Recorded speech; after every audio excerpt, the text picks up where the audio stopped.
Assalamualaikum warahmatullahi wabarakatuh. Sebelumnya, perkenalkan nama saya Nabila Irfani Putri dengan NIM 202020202130. Di sini saya akan menjelaskan tentang surah-surah yang diturunkan di dalam Al-Qur'an.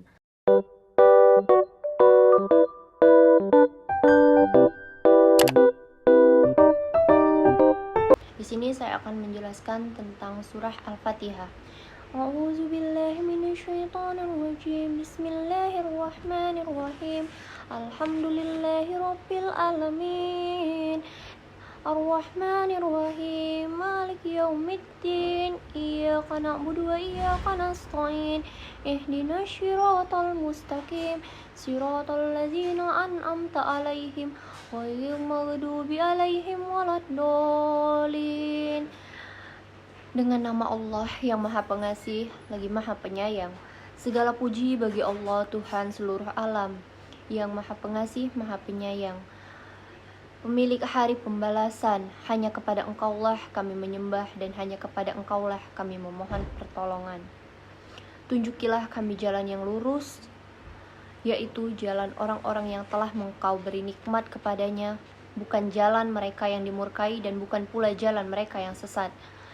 Kandungan di surah Al-Fatihah sangat jelas, yakni nilai yang religius, sehingga segala sesuatu itu kita awali dengan menyebut nama Allah. Ayat tersebut juga mengandung nilai sopan santun, pemaaf, dan penyayang. Dalam ayat selanjutnya terdapat makna, yakni di setiap yang kita dapatkan nikmat seperti apapun maka wajib mengucapkan Alhamdulillah, sehingga nilai religius juga ada. Adapun juga memiliki sifat pemaaf, tidak egois, peduli, dan menghargai diri sendiri maupun orang lain. Memiliki sifat tegas, kerja keras, disiplin, dan rendah hati, tidak sombong, menghargai pendapat orang lain, dan adapun suka menolong terhadap saudara yang terkena musibah, dan tidak mudah marah karena pemarah merupakan sifat syaitan, dan Nabi Muhammad melarang marah. Intinya hadis terkait surah Al-Fatihah ini artinya surah adalah Ummul Quran, induk kitab, Ummul Kitab, dan As-Sabiul Matsani, karena Al-Fatihah ada 7 ayat. Selanjutnya, baiklah yang selanjutnya Quran surah Al-Falaq, waktu subuh 5 ayat, diturunkan di Madaniyah, surah ke-113. A'udzu billahi minasyaitonir rajim. Bismillahirrahmanirrahim.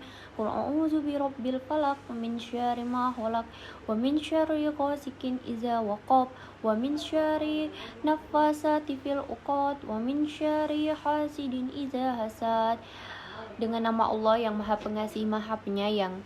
Katakanlah, aku berlindung kepada Tuhan yang menguasai subuh fajar, dari kejahatan makhluk yang Dia ciptakan, dan dari kejahatan malam apabila telah gelap gulita, dan dari kejahatan perempuan-perempuan penyihir yang meniup pada buhul-buhul talinya, dan dari kejahatan orang yang dengki apabila dia dengki.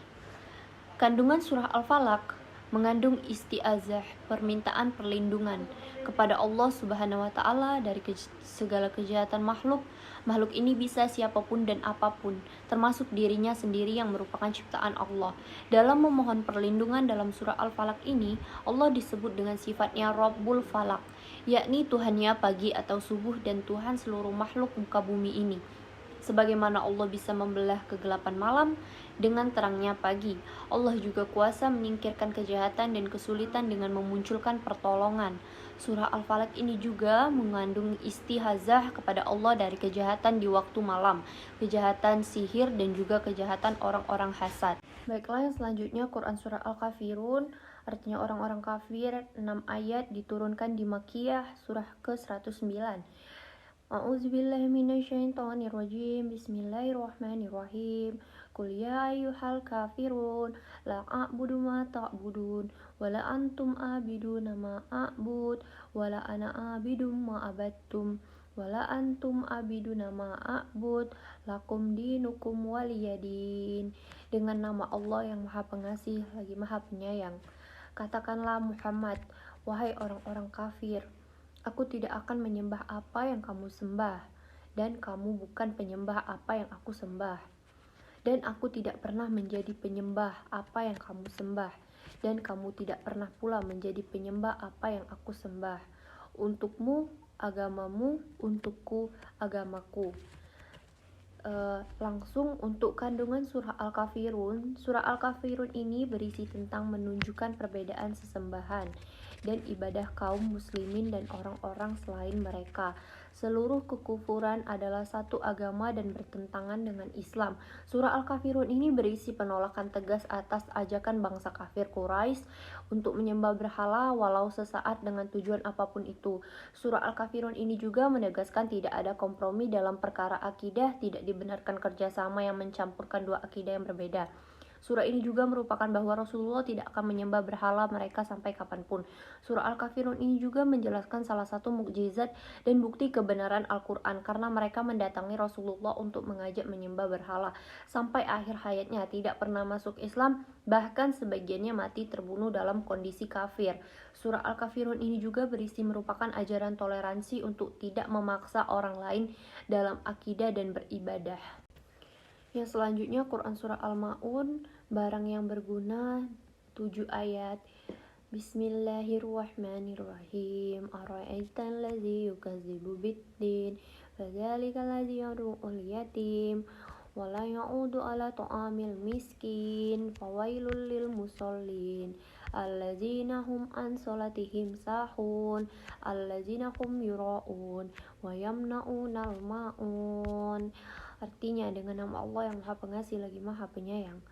Tahukah kamu, orang yang mendustakan agama, maka itulah orang-orang yang menghardik anak yatim dan tidak mendorong memberi makan orang miskin, maka celakalah orang yang sholat, yaitu orang-orang yang lalai terhadap sholatnya, yang berbuat riya dan enggan memberikan bantuan. Kandungan surah Al-Ma'un, Allah menghadapkan pertanyaan kepada Nabi Muhammad, apakah engkau mengetahui orang yang mendustakan agama? Dan yang dimaksud dengan orang yang mendustakan agama, Allah menjelaskan sebagian dari sifat-sifat orang yang mendustakan agama adalah menolak dan membentak anak yatim yang mendatangi atau datang untuk memohon belas kasih demi kebutuhan hidup. Penolakan terhadap anak yatim tersebut menunjukkan sifat penghinaan dan takabur, yaitu merasa diri lebih besar derajatnya dari orang lain. Sifat takabur merupakan sifat tercela yang tidak disukai Allah. Allah menegaskan sifat pendusta adalah orang yang tidak mengajak orang lain untuk membantu dan memberi makan penduduk miskin. Maka dianjurkan mengajak orang lain membantu orang-orang miskin. Allah mengungkapkan bahwa orang yang mengerjakan sholat tapi tidak sampai ke hatinya akan celaka. Kelalaian dalam mengerjakan sholat membuat ia tidak menyadari apa yang diucapkan dan dikerjakan orang yang lalai dalam Al-Quran. Atau juga disebutkan dalam Quran Surah Al-Ma'un ayat 1-7. Kandungan ayat ini bahwa sifat orang pendusta agama adalah mereka yang melakukan perbuatan amal hanya untuk riya, yaitu ingin mendapatkan pujian saja tanpa ada ridha Allah. Riya adalah salah satu tanda-tanda munafik dan termasuk mereka yang celaka di akhirat nanti.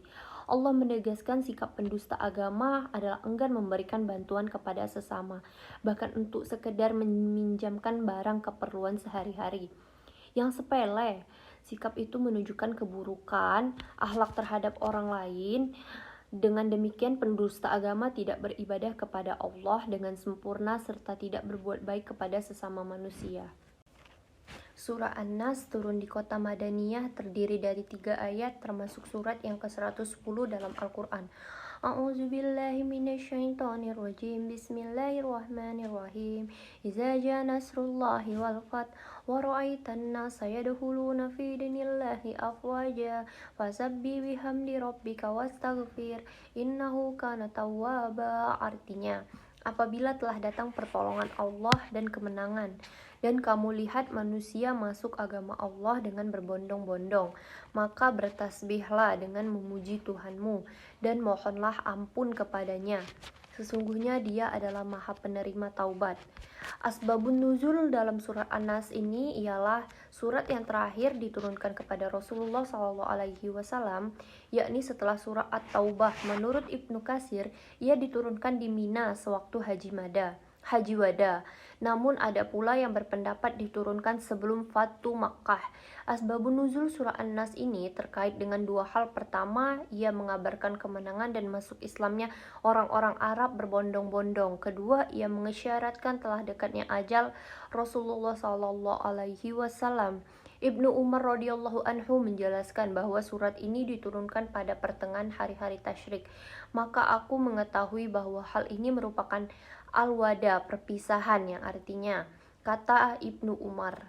Mengenai asbabun nuzul surah An-Nas ini, Ibnu Abbas radhiyallahu anhu menjelaskan bahwa setelah Allah menurunkan surat ini, Rasulullah memanggil Fatimah radhiyallahu anha.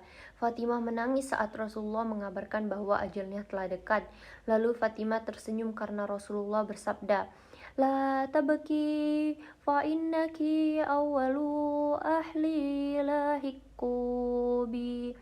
Jangan menangis karena sesungguhnya engkau adalah keluargaku yang paling awal menyusulku.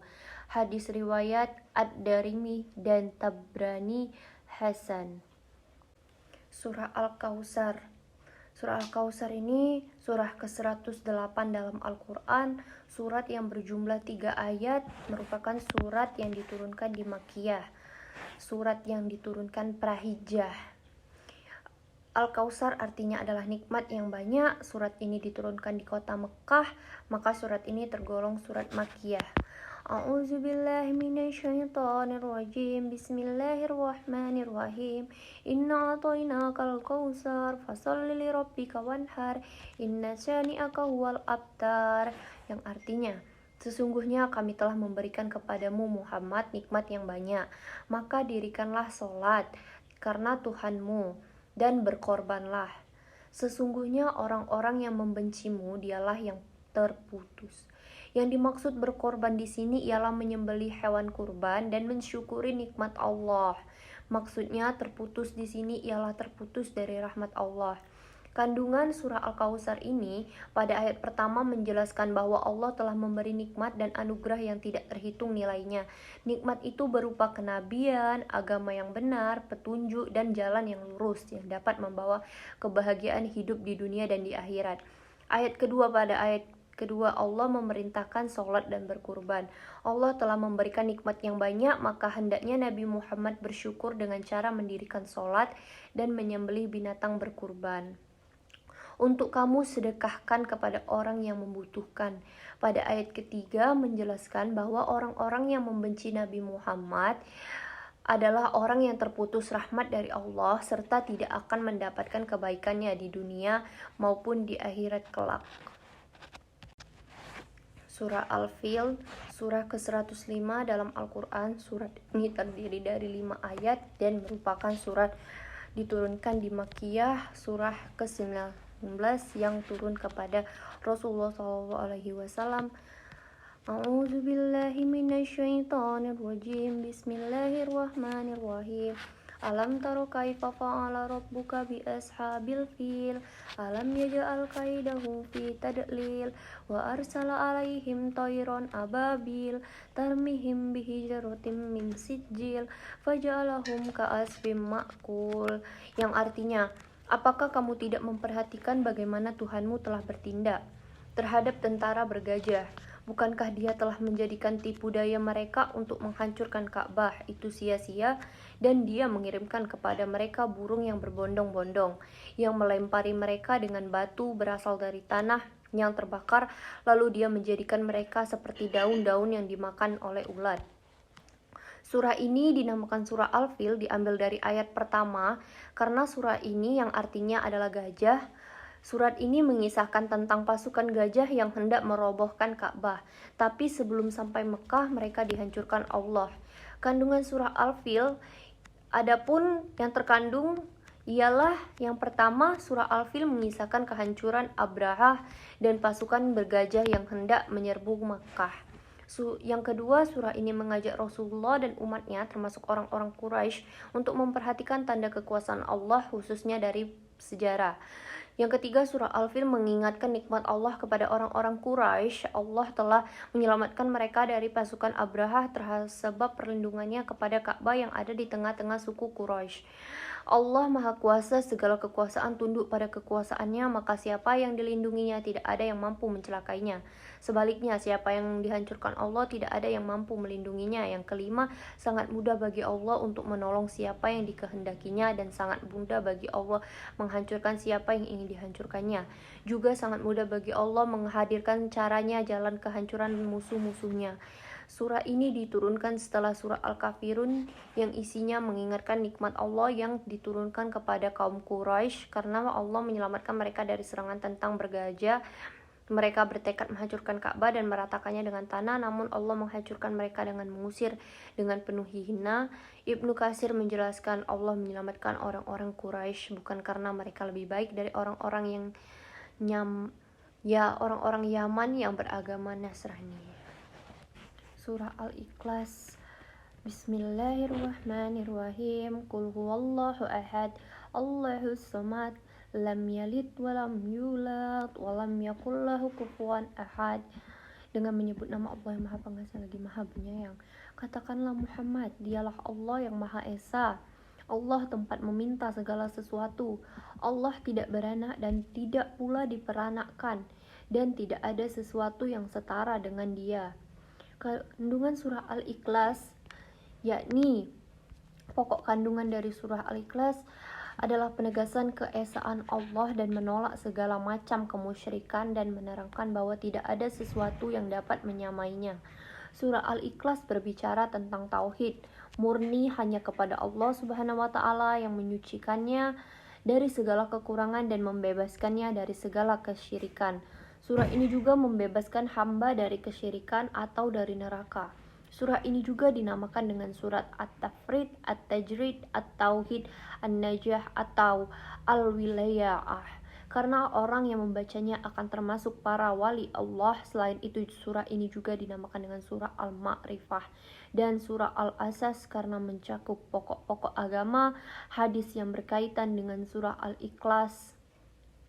Surah Al-Ikhlas merupakan surat yang disetarakan dengan sepertiga Al-Quran. Rasulullah SAW bersabda, "Wallazi nafsaya yabdahu innaha ta'wa ala salasal Quran." Demi zat yang jiwaku berada di tangannya, sesungguhnya ia sebanding dengan sepertiga Al-Quran. Hadis riwayat Bukhari. Selanjutnya surah At-Tin ialah salah satu surah pendek dalam Al-Quran. Surah ini hanya memiliki 8 ayat yang terdiri dari 34 kata dan 162 huruf. Surah ke-95 dalam Al-Quran ini dinamai At-Tin karena pada permulaan surah diawali dengan pernyataan sumpah dengan menggunakan kata At-Tin. Kata At-Tin sendiri mengandung arti buah tin. A'udzubillahi minasyaitonirrajim. Bismillahirrahmanirrahim. Wattini wazzaitun wa turi sini wa hadzal baladil amin laqad khalaqnal ahsani taqwim summa radadnahu asfala safilin illal ladzina amanu wa amilus solihati falahum ajrun ghairu mamnun faman yukadzibuka ba'du biddin alaisallahu biahkamil hakimin. Artinya, bukankah Allah hakim yang seadil-adilnya? Demi buah tin dan buah zaitun, dan demi bukit Sinai, ini yang aman. Sesungguhnya kami telah menciptakan manusia dalam bentuk yang sebaik-baiknya. Kemudian kami kembalikan dia ke tempat yang serendah-rendahnya di neraka. Kecuali orang-orang yang beriman dan mengerjakan amal soleh, maka bagi mereka pahala yang tiada putus-putusnya. Maka apakah yang menyebabkan kamu mendustakan hari pembalasan sesudah adanya keterangan-keterangan itu? Bukankah Allah hakim yang seadil-adilnya? Kandungan surah At-Tin ini, surah ini menjelaskan bahwa manusia adalah makhluk terbaik secara rohani dan jasmani. Tetapi mereka akan dijadikan orang yang sangat rendah apabila tidak beriman dan beramal soleh. Allah Subhanahu wa Ta'ala adalah hakim yang maha adil. Hadis yang berkaitan dengan surah At-Tin, perilaku yang mencerminkan surah At-Tin, satu, yakni beriman kepada Allah Subhanahu wa Ta'ala, dan yang kedua bertakwa kepada Allah Subhanahu wa Ta'ala. Surah Al-Mujadalah ayat 11. Surah Al-Mujadalah ayat 11 ini berisi tentang adab penuntut ilmu dalam majelis ilmu serta pentingnya menuntut ilmu karena orang-orang yang memiliki ilmu pengetahuan akan ditinggikan derajatnya. A'udzubillahi minasyaitonirrajim. Bismillahirrahmanirrahim. Ya ayyuhallazina amanu iza qila lakum tafassahu fi majalisi fafsahu yafsalillahu lakum wa iza qila anshuzu fanshuzu yarfa'illahu allazina amanu minkum wallazina utul ilma darajat wallahu bima ta'maluna khabir. Yang artinya, hai orang-orang beriman, apabila dikatakan kepadamu berlapang-lapanglah dalam majelis, maka lapangkanlah, niscaya Allah akan memberi kelapangan untukmu. Dan apabila dikatakan berdirilah kamu, maka berdirilah. Niscaya Allah akan meninggikan orang-orang yang beriman di antaramu dan orang-orang yang diberi ilmu pengetahuan beberapa derajat, dan Allah Maha mengetahui apa yang kamu kerjakan. Berikut ini isi kandungan surah Al-Mujadalah ayat 11 yang disarikan dari sejumlah tafsir, yakni tafsir Al-Qur'anil Adhim karya Ibnu Katsir. Surat Al-Mujadalah ayat 11 menjelaskan adab menghadiri majelis, termasuk majelis ilmu dan majelis zikir, yakni berlapang-lapang dan memberikan kelapangan kepada orang lain agar bisa duduk di majelis itu. Yang kedua, di antara adab menghadiri majelis Rasulullah adalah menaati beliau, termasuk ketika beliau memerintahkan untuk berdiri atau pindah tempat duduk. 3. Pemimpin majelis boleh meminta seseorang untuk pindah guna memberikan tempat kepada orang yang dimuliakan. 4. Orang yang berlapang-lapang di majelis, Allah akan memberikan kelapangan untuknya. Yang kelima, Allah akan meninggikan derajat orang yang beriman dan berilmu beberapa derajat baik di dunia maupun di akhirat. Allah Maha mengetahui apa yang dikerjakan hamba-hambanya dan motivasi di balik perbuatan itu. Yang ketujuh, Allah memberikan balasan atas perbuatan seseorang berdasarkan hakikat dan motivasi perbuatan itu. Surah Ar-Rahman ayat 33. Menurut jumhur, sahabat dan tabi'in bahwa surah Ar-Rahman diturunkan di Mekah, tetapi terdapat jamaah yang mengambil periwayatan dari Ibnu Abbas bahwa surat Ar-Rahman diturunkan di Madinah. 5 sebab-sebab diturunkannya atau asbab nuzul surah Ar-Rahman, yaitu ketika orang-orang kafir bertanya, siapa Ar-Rahman itu, yang terdapat dalam surah Al-Furqan ayat 60. A'udzubillahi minasyaitonirrajim. Bismillahirrahmanirrahim. Ya masyara'ul jinni wal insi in istata'tum an tafkuzu min aqtaharis samawati wal ardi fanfuzu latanfuzuna illa bisultan. Yang artinya, hai jamaah jin dan manusia, jika kamu sanggup menembus melintasi penjuru langit dan bumi, maka lintasilah, kamu tidak dapat menembusnya kecuali dengan kekuatan. Berikut ini adalah isi kandungan surah Ar-Rahman ayat 33, yakni 1. Allah menyeru jin dan manusia dan mempersilahkan untuk melintasi langit dan bumi jika bisa melakukannya. Yang kedua, di dunia ini jin dan manusia tidak bisa lari dari takdir Allah dan tidak bisa lari juga dari kekuasaannya. Yang ketiga, di akhirat nanti jin dan manusia tidak bisa lari dari pertanggungjawaban atas amal-amal di dunia. Yang keempat, manusia bisa menjelajah ruang angkasa dengan sultan, kekuatan ilmu pengetahuan, namun kekuatan manusia itu terbatas. Yang kelima, ayat ini memotivasi manusia untuk mengembangkan ilmu dan teknologi agar bisa menjelajah ruang angkasa dan lain-lain. Selanjutnya surah An-Nisa ayat 8. Bismillahirrahmanirrahim. Wa iza hadarul qismata ulul qurba wal yatama wal masakinu farzuquhum minhu wa qulu lahum qawlan ma'rufa. Yang artinya, dan apabila sewaktu pembagian itu hadir kerabat, anak yatim dan orang miskin, maka berilah mereka dari harta itu kepadanya sekedarnya dan ucapkanlah kepada mereka perkataan yang baik.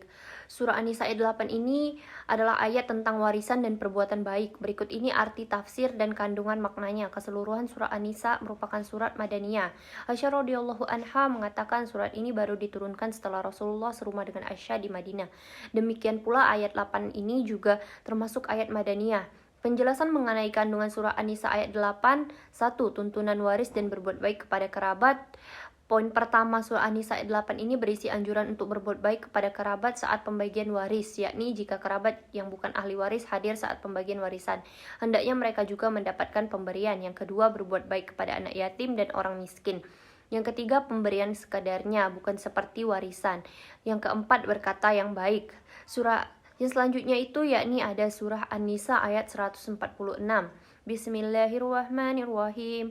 Illal ladzina tabu wa aslahu wa tasamu billahi wa akhlasu dinnahum lillahi faulaika ma'al mu'minin wa sawfa yu'tillahul mu'minina ajran azima, yang artinya kecuali orang-orang yang taubat dan mengadakan perbaikan dan berpegang teguh pada agama Allah dan tulus ikhlas mengerjakan agama mereka karena Allah, maka mereka itu adalah bersama-sama orang yang beriman dan kelak Allah akan memberikan kepada orang-orang yang beriman pahala yang besar.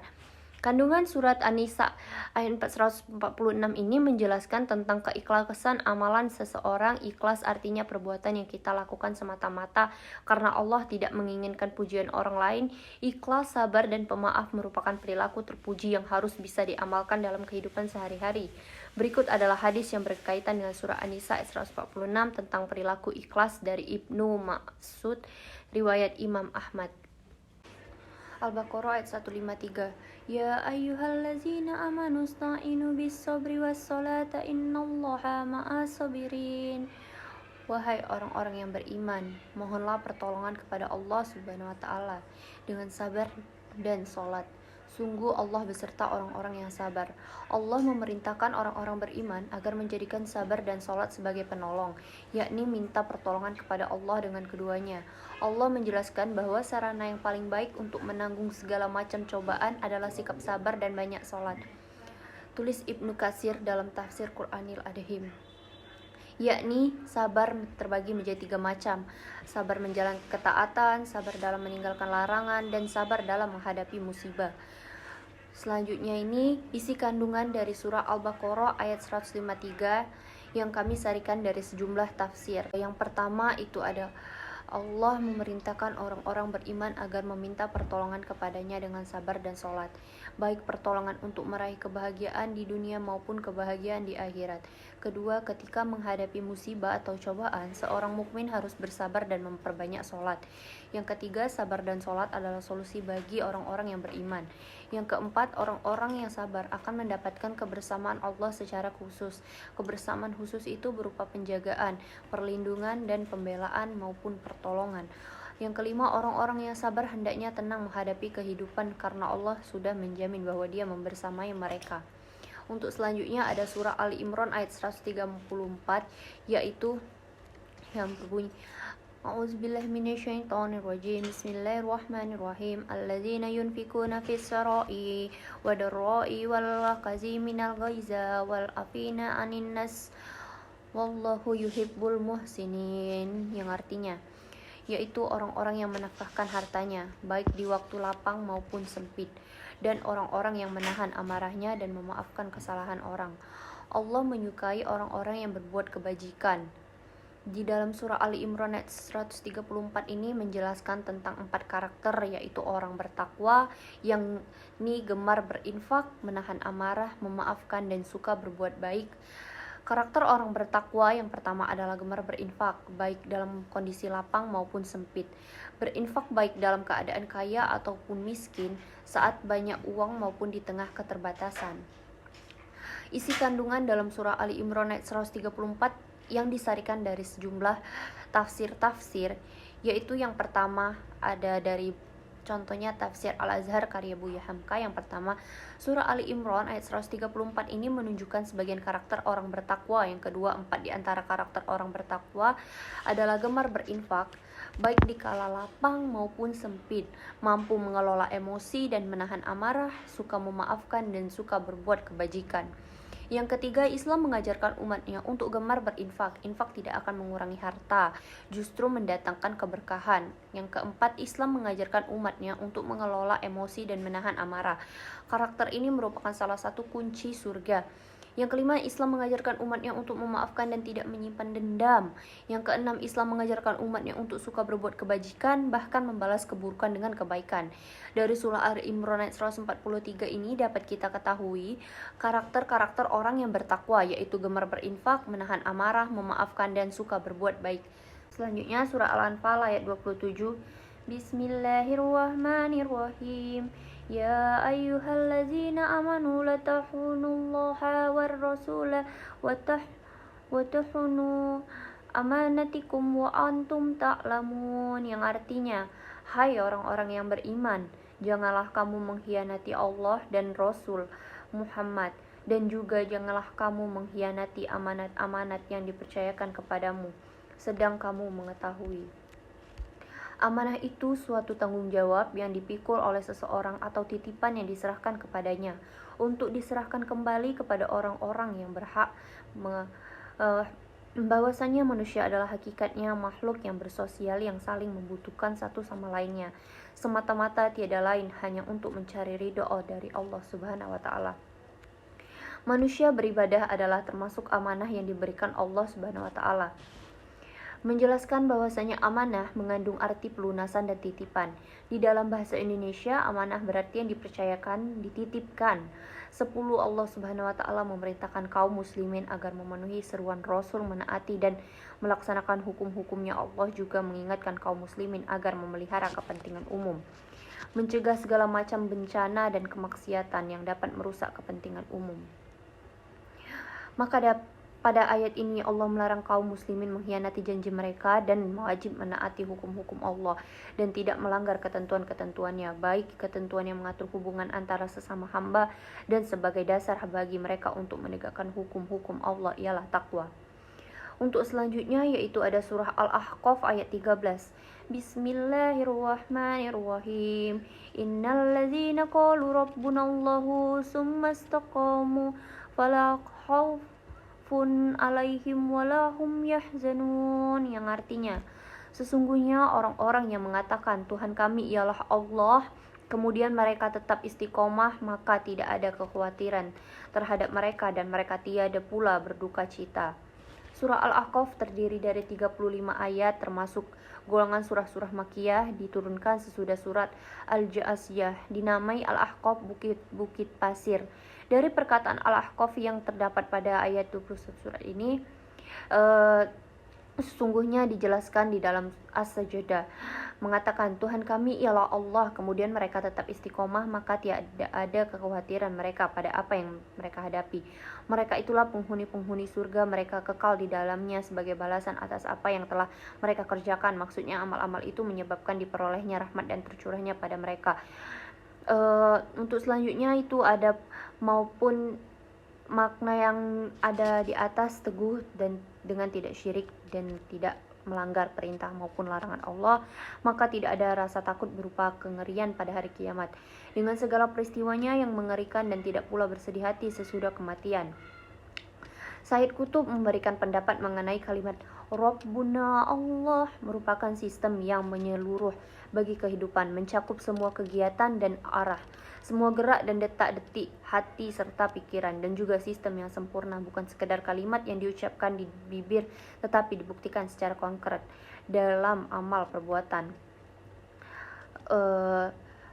Adapun istiqomah sesungguhnya berpegang teguh itu terkumpul dalam satu syariat. Janganlah kalian merasa takut dengan tipu daya yang telah lalu, dan jangan pula kalian merasa sedih dengan kecintaan yang telah lalu.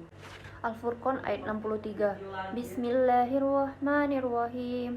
Wa ibadur rahmanil ladzina yamshuna 'alal ardi wa hauna wa idza khatabau humul jahiluna qalu salama, yang artinya, dan hamba-hamba Tuhan yang Maha Penyayang itu ialah orang-orang yang berjalan di atas bumi dengan rendah hati. Dan apabila orang-orang jahil menyapa mereka, mereka mengucapkan kata-kata yang mengandung keselamatan. Quran Surat Al-Furqan ayat 63.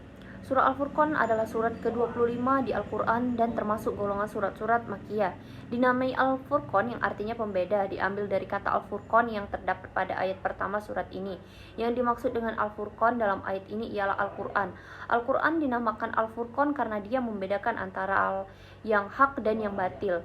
Maka pada surat ini pun terdapat ayat-ayat yang membedakan antara kebenaran keesaan Allah Subhanahu wa taala dengan kebatilan kepercayaan syirik. Islam mengajarkan pendidikan akhlak yang penting bagi kehidupan manusia. Allah Subhanahu wa taala telah memberikan gambaran bagaimana akhlak mulia para nabi yang sepatutnya dapat menjadi suri tauladan bagi umatnya. Salah satunya yang mengandung dalam surat Al-Furqan ayat 63. Dalam ayat ini mengacu pada penggambaran akhlak Rasulullah yang selalu menunjukkan sifat halus, tenang, dan tidak terburu-buru dalam setiap tindakannya. Kandungan dalam surah Al-Furqan ayat 63. Yang pertama, hamba Allah adalah orang yang berjalan di muka bumi ini dengan rendah hati atau tidak sombong. Yang kedua, hamba Allah adalah orang yang apabila disapa dengan ucapan yang mengandung kata-kata yang menghina atau buruk, mereka membalas sapaan itu dengan ucapan yang mengandung keselamatan. Yang ketiga, hamba Allah adalah orang yang selalu zikrullah, yaitu orang-orang yang beriman dan hati mereka tentram dengan mengingat Allah. Yang keempat, beberapa ciri-ciri orang yang bertakwa ialah memiliki sikap rendah hati serta setiap ucapan yang keluar dari lisannya mengandung kebaikan dan keselamatan. Yang kelima, orang mukmin wajib memiliki sifat tawaduk dan harus menjauhi sifat takabur dan ujub. Yang keenam, hendaknya senantiasa meningkatkan kesabaran walaupun pendapat perlakuan dari orang-orang di sekitar kita yang kurang menyenangkan hati. Untuk selanjutnya surah Al-Isra 27. Bismillahirrahmanirrahim. Innal mubazzirina kanu ihwana syaitana wa kana syaitanu lirabbihi kafura, yang artinya sesungguhnya pemboros itu adalah saudara-saudara syaitan dan syaitan itu adalah sangat ingkar kepada Tuhannya. Surah Al-Isra adalah surat ke-17 di Al-Quran dan termasuk golongan surah Makkiyah. Selain berkisah tentang peristiwa Isra Mi'raj Rasulullah SAW, surah Al-Isra juga membahas anjuran untuk berperilaku baik dan melarang sifat boros. Pada ayat ini orang bersikap boros atau tabzir termasuk saudaranya syaitan. Menurut Ibnu dan menurut yang lainnya sebagai kebersamaan, oleh karenanya pelaku boros selalu bersatu dengan setan dan enggan berpisah. Berikut ini adalah kandungan surah Al-Isra ayat 27. Yang pertama, larangan berperilaku boros atau mubazir. Yang kedua, orang yang melakukan perbuatan boros adalah saudara syaitan dan perbuatan boros termasuk kemaksiatan.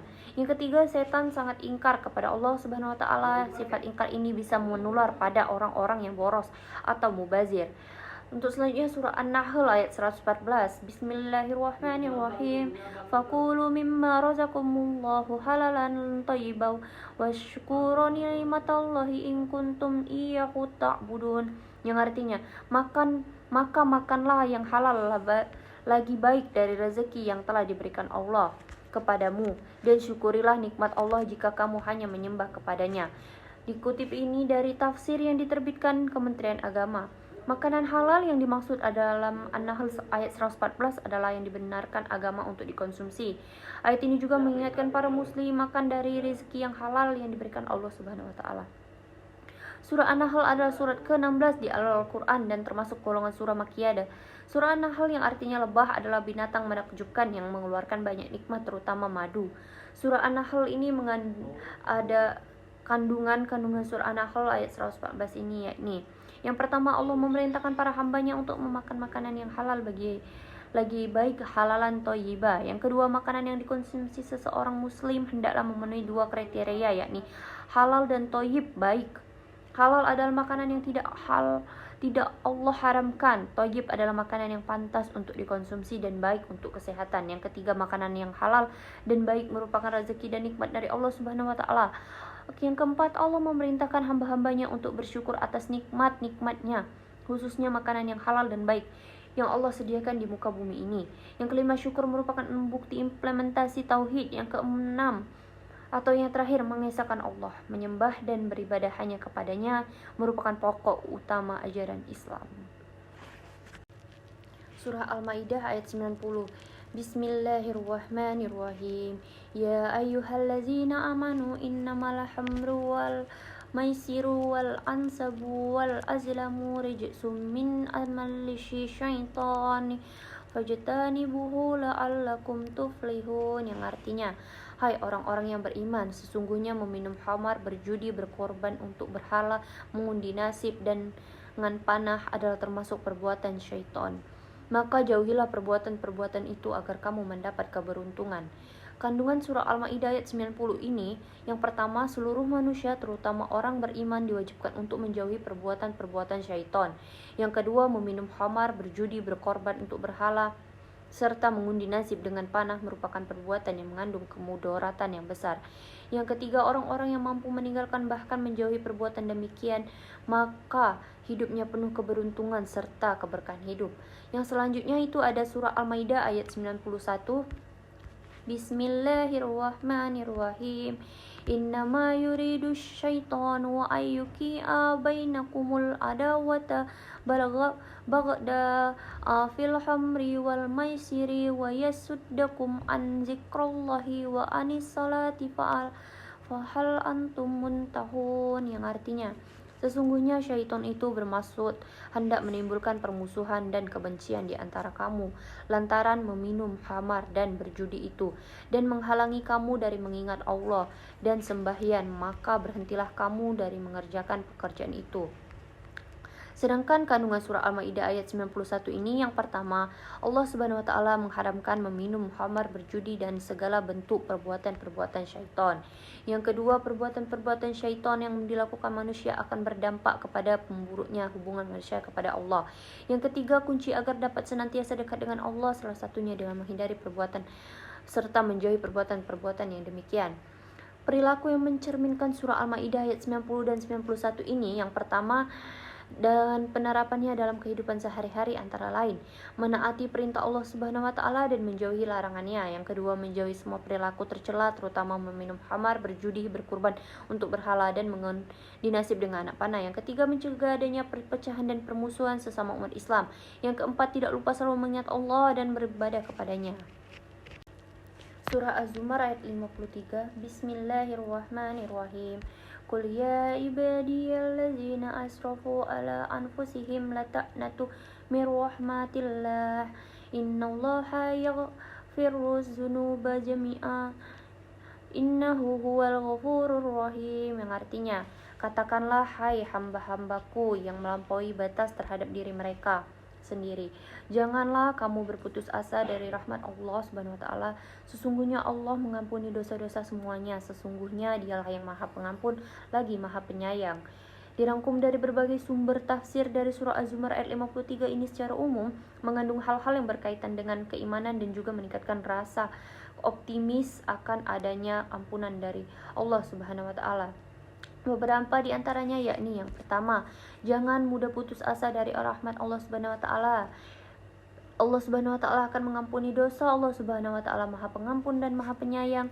Janji Allah Subhanahu wa taala kepada Nabi Adam alaihissalam mengutamakan kasih sayang. Kandungan surah Az-Zumar ayat 53, putus asa merupakan godaan dari syaitan untuk mempengaruhi keimanan supaya tidak merasa yakin dengan keimanan dan keikhlasan dalam berkeyakinan. Dan ayat ini benar-benar menjelaskan hal tersebut. Oleh karena itu, berikut adalah beberapa isi kandungan surah Az-Zumar ayat 53. Allah Subhanahu wa taala melarang berputus asa betapapun banyaknya dosa yang telah diperbuat, memberikan harapan dan membangun sikap optimis terhadap ampunan Allah Subhanahu wa taala. Ampunan Allah sangat luas sehingga akan mengampuni semua dosa asalkan benar-benar bertaubat. Allah Maha Pengampun dan Maha Penyayang. Janji Allah Subhanahu wa taala kepada Nabi Adam alaihissalam. An-Najm ayat 39 sampai 42. Bismillahirrahmanirrahim.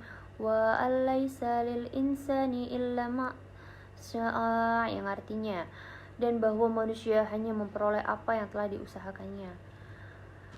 Wa anna sa'yahu sawfa yura, yang artinya, dan sesungguhnya usahanya itu kelak akan diperlihatkan kepadanya. Summa yujzaqul jazaa al-awfa, kemudian akan diberi balasan kepadanya dengan balasan yang paling sempurna. Wa ana ila rabbikal muntaha, dan sesungguhnya kepada Tuhanmu lah kesudahannya segala sesuatu. Selanjutnya surah Ali Imran ayat 159. Fabim romatim innallahi linta lahum walau kunta fa'an galal qalbi falan fa'min awlika fa'fu anhum yastaghfir lahum washiwiruhum fil amr faiza azamta fatawakkal 'alallaha innallaha yuhibbul muttawakkin, yang artinya maka disebabkan rahmat dari Allah lah kamu berlaku lemah lembut terhadap mereka. Sekiranya kamu bersikap keras lagi, berhati kasar, tentulah kamu mereka menjauhkan diri dari sekelilingmu. Karena itu maafkanlah mereka, mohonlah ampun bagi mereka dan bermusyawarahlah dengan mereka dalam urusan itu. Kemudian apabila kamu telah membulatkan tekad, maka bertawakallah kepada Allah. Sesungguhnya Allah menyukai orang-orang yang bertawakal kepadanya. Dalam ayat ini terkandung bimbingan terhadap kaum mukallaf di samping keanjuran untuk mereka agar bertawakal kepada Allah dan mengembalikan segala sesuatu kepadanya serta berpaling dari semua hal selainnya. Dengan demikian, metode pendidikan yang terkandung dalam surah Al-Imran 159 telah menunjukkan sesuatu pola metode pendidikan yang mengarah kepada pembentukan watak peserta didik untuk menjadikan sumber daya manusia yang berpotensi dalam rangka membangun bangsa dan negara pada masa selanjutnya dan senantiasa memfungsikan pengetahuan untuk kemaslahatan seluruh masyarakat bangsa dan negara serta dapat mengaplikasikannya. Surah Al-Hujurat ayat 13. Ya ayuhan nasu inna khalaqnakum min zakarin wa unsa wa ja'alnakum syu'uban wa qabaila lita'arafu inna akramakum indallahi attaqakum innallaha alimun khabir. Artinya, hai manusia, sesungguhnya kami menciptakan kamu dari seorang laki-laki dan seorang perempuan dan menjadikan kamu berbangsa-bangsa, bersuku-suku supaya kamu saling mengenal. Sesungguhnya orang yang paling mulia di antara kamu di sisi Allah ialah orang yang paling takwa di antara kamu. Sesungguhnya Allah Maha mengetahui lagi Maha mengenal. Kandungan surah Al-Hujurat ayat 13 ialah berikut. Sebagai berikut bahwa Allah Subhanahu wa taala telah menciptakan manusia dari laki-laki yaitu Nabi Adam dan seorang perempuan yaitu Hawa, lalu menjadikannya berbangsa-bangsa dan bersuku-suku agar dengan adanya perbedaan itu terjadilah ketertarikan untuk saling mengenal dan juga untuk saling tolong-menolong membantu sesama, bukan untuk saling mengejek dan mencemooh Allah. Melihat kualitas manusia bukan dilihat dari keturunan, kekayaan, kepandaian, tetapi dilihat dari kualitas takwa seseorang tersebut. Jadi jika hendak berbangga, maka banggakanlah takwamu. Artinya barang siapa yang ingin memperoleh derajat-derajat tinggi, hendaklah ia bertakwa. Sekian dari saya. Wassalamualaikum warahmatullahi wabarakatuh.